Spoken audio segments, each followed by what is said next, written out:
சாலையில் மீண்டும் பரபரப்பு. கொடியோடு சென்ற இஸ்லாமியர்கள் போலீசாரிடம் வாக்குவாதத்தால் பெரும் சலசலப்பு.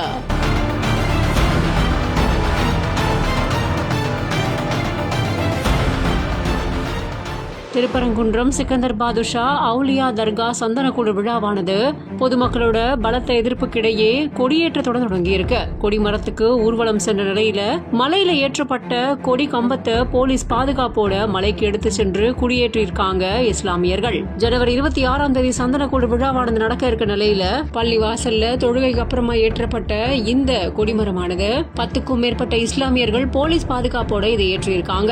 இஸ்லாமியர்களை மட்டும் அனுமதிச்சிருக்கீங்க, எங்களுக்கு அனுமதி கொடுக்கல அப்படின்னு நாங்களும் தீபம் ஏற்றுவோம் அப்படின்னு அங்க இருக்கக்கூடிய பொதுமக்கள் போலீசார் கிட்ட வாக்குவாதத்துல ஈடுபட்டிருக்காங்க. இதனால அங்க பெரும் பரபரப்பு ஏற்பட்டிருக்கு.